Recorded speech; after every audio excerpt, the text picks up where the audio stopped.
Now is the time for the message. But before we begin, as always, I'd like to start with a short word of prayer. Dear Heavenly Father, Lord, thank you for this day. I just pray, Lord, that as we look into your word, as we think about it, we meditate on it, we dwell on it, we concentrate on it, Lord, I pray, Lord, that you would speak to us with your Spirit, that you would deeply impact us with what you would want to tell us, Lord. And I just pray, Lord, that you'd be able to use me this day. Bless the message, bless your words, Lord. And I just pray, Lord, that you would bless our lives, that we would just be the image, the perfect image, Lord, that you would desire us to be, a representation of you in this world, as we try to be the shining light in the darkness. I just pray, Lord, that you would just open up our eyes, our minds, our hearts to what you wish to speak to us through your word each and every day, including this moment right now, Lord. I just pray all this in the name of Jesus Christ. Amen.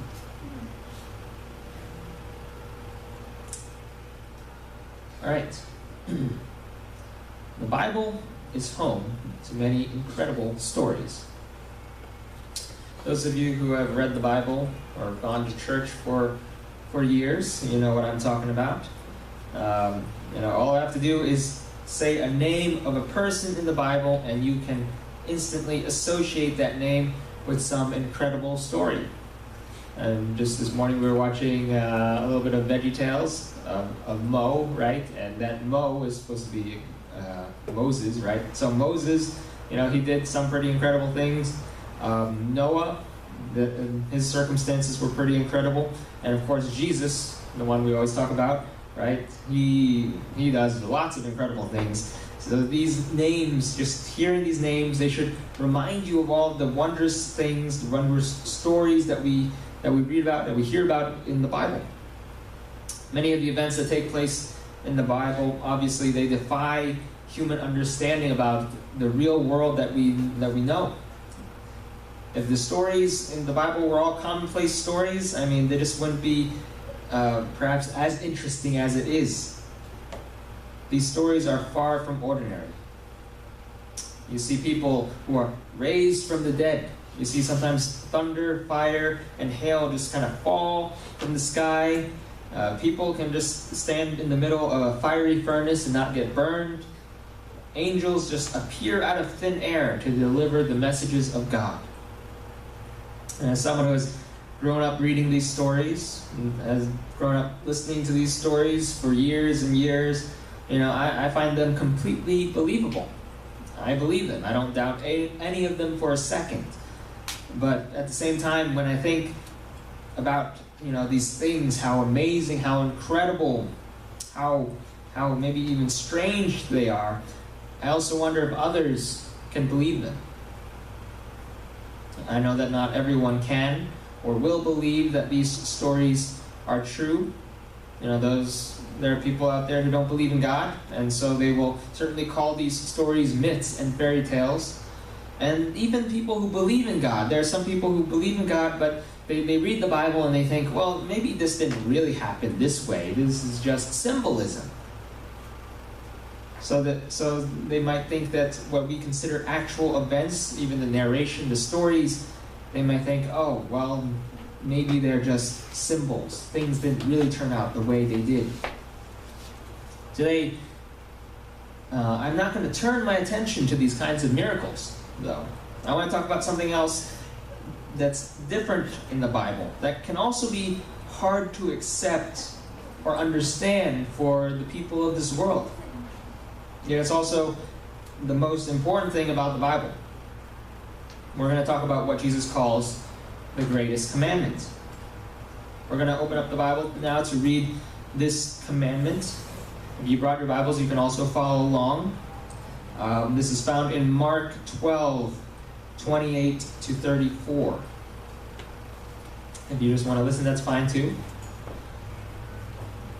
And one of the scribes came up and heard them disputing with one another.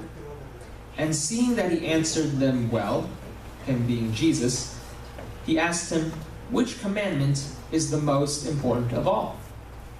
Jesus answered, the most important is, hear, O Israel, the Lord our God, the Lord is one, and you shall love the Lord your God with all your heart, with all your soul, and with all your mind, and with all your strength.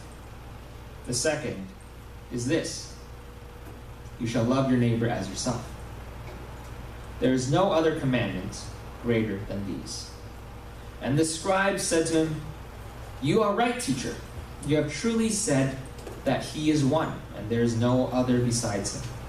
And to love him with all the heart, with all the understanding, and with all the strength, and to love one neighbors as oneself is much more than all whole burnt offerings and sacrifices. And when Jesus saw that he answered wisely, he said to him, you are not far from the kingdom of God. And after that, no one dared to ask him any more questions. in case some of you may not be all that familiar with the life of Jesus. I like to, just make sure we're all on the same page here. Let me give a bit of context as to what is happening here, because we kind of just jump into the middle of the chapter. Jesus' ministry, it was often hounded by the Jewish religious leaders. In the time when the nation of Israel was under the control of the Roman Empire, the people turned to their religious leaders for guidance. The Jews weren't under the rule of their own people. They were the subjects of foreigners, of pagans who did not know God. So of course, they can't really feel the absolute desire to obey the ones that are actually over them, their government. They wanted to obey more of those who, were their own leaders. And so their leaders were the religious leaders. This is what they felt were the authority that was over them, generally speaking. It was the Pharisees, the Sadducees, the teachers of the law. These kind of religious leaders were the ones with the authority over the common people. But they felt that their authority was threatened by Jesus. Now, as a result, they would test Jesus with questions. Or sometimes, as we saw here, we see that they were in the middle of a dispute, so they would sometimes try to argue with him. Because, he was arguing with the Sadducees. Sadducees, they didn't believe in the resurrection, and so they were talking about the resurrection. And Jesus gave them a good answer about how we should view the resurrection. And then one guy hears this dispute, this scribe, not named or anything. It just says the scribe came up to him and just asks him this question. Obviously, it's not a question that he's looking for an answer to. He's, in a way, also testing Jesus in his own way. He wanted to see if Jesus is on the same page as him, if they have the same beliefs about God. So he asked Jesus a question. But it's a question that belongs to the foundation of their faith in the Scriptures. He asked Jesus this: which commandment is the most important of all? In other words, which commandment is the greatest? Now there's an interesting question, but it's also a question that we don't usually or normally think about. For as long as I've been teaching Sunday school, this is a question that I do sometimes like to ask. I'm sure I've asked all of you this question, and people who aren't familiar with the Bible, they may scratch their heads on this one. That's because it's not something, like I said, when we talk about the Bible, we're usually just interested in what pertains to our lives. We wonder about questions like, do we really have to go to church? Do we have to be baptized in order to go to heaven? Sometimes you come here and you're like, oh, this baptism thing, everyone's pushing me to be baptized. Do I need to be baptized? Is it okay to get a divorce? That's a controversial, difficult issue that people struggle with. Why do some prayers not get answered? You pray for a lot of things and not everything happens. Is it okay, to marry or have a relationship with someone who's not a Christian? We want to know answers to questions that are relevant to us. We want to know what's in it for us. Sometimes we just want to know how the Bible can solve the problems that we face, the difficulties that we face in this life. Maybe make our lives better. Maybe make it more fulfilling. Or maybe, if we know the Bible is about getting to heaven, right? A lot of people come to church because they're worried about death. They're worried about what's going to happen when they die, and so they want to know, how do I get to heaven? What are the requirements? How can we be sure that we can go to heaven? These are the types of questions that people are usually concerned about. These are the types of questions that people might come to church for. But people don't usually come to church to know what's the greatest commandment in the Bible. People don't usually stop to wonder what's the greatest commandment. And so most of the time, when I ask people this question for the very first time, they hear this question and they're just not sure how to respond. They have a puzzled look on their faces because it's not something maybe people have asked them before. It's not something they have wondered about on their own. But after they learn this story, after they learn this commandment, what Jesus says is the greatest commandment, and I ask them a second time, maybe even far into the future, they will usually remember. It's not the type of question most of us would think about, but like I said, once we learn the answer to it, we will remember it forever. On one hand, I think we can easily remember that this is the greatest commandment, because it makes sense, not just because it's also simply the first commandment. Yet, on the other hand, I think this commandment is so memorable as to why it's the greatest, because it's also so strange. I've talked about these verses in the past, and whenever we talk about it, we tend to jump over to the second part. I like to usually focus on the second part, which is, as Jesus says, technically the second greatest commandment, not the first. And the second commandment, the greatest commandment, is to love your neighbor as yourself. That one is hard to do, right? It's very easy to understand, though. Treat others as you would prefer to be treated. Show goodness, kindness, and compassion to everyone around you, and you do that also in hopes that they would do the same to you. Now, of course, it can be hard to do. Yes, it can be. At the same time, though, we actually have an idea of how to show, love to others. We have an idea of how to love others as ourselves. Jesus even goes on, in case anyone's confused, well, Jesus explains this commandment with the story of the Good Samaritan that I'm sure you're all familiar with. Of course, we're not going to read it today, but that's just, another extension of, how easy it is for us to understand the second greatest commandment. Today, however, I want to just turn our attention to the first commandment instead, the first greatest commandment, which is, you shall love the Lord your God with all your heart, with all your soul, with all your mind, and with all your strength. All your heart, all your soul, all your mind, all your strength. Everything you have, everything you are, with all of that, you are to love God.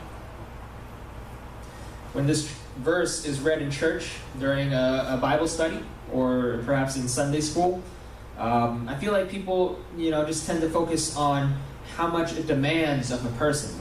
When you see that kind of part, you read that whole verse, and the back part of that verse really just seems to be the highlight of the verse. There's a constant repetition of words to kind of catch your attention. It's kind of like expands on the idea of loving God. It's not just enough to love God, period. You have to love God with everything you have. There's an emphasis on the fullness on every part of us. It stresses just how far our love for God should go. We might see that there are two commandments and think that just because there are two, they are separate, they are different. But that's not the grace, and that's not the case. There's a reason why Jesus didn't stop at the greatest commandment. After all, what did the scribe ask for? The scribe didn't ask for what are the two greatest commandments. He only asked for what's the greatest commandment. So then why does Jesus, when Jesus answers him, why doesn't he just stop at the greatest commandment? Why does he go a step further? Why does Jesus mention the second greatest when, it was not even part of the conversation? It's kind of strange, isn't it? Why would he do that? But we see that it works better in parallel. It shows the difference in how we are to love. Love your neighbor as yourself. Love your, fellow human as much as you love yourself. We are told to love others, other people, as much as we love ourselves because, generally speaking, we do love ourselves more than we love others. So this is a commandment to change our way of thinking, When we see something we want, we often take the priority. And most of the times we just do it without thinking. That's just in our nature, in our blood. People aren't always thinking to themselves, oh, I love myself. Or at least not everyone does. I don't know about a few of you, but generally speaking, we don't think that way. But even so, we instinctively care more for ourselves than we do for others. When it's time for lunch, right? And there's a line. You may prefer to line up faster and earlier than other people because you are hungry. If there's limited amount of food, maybe you can grab more food first. Maybe you can get the better pick.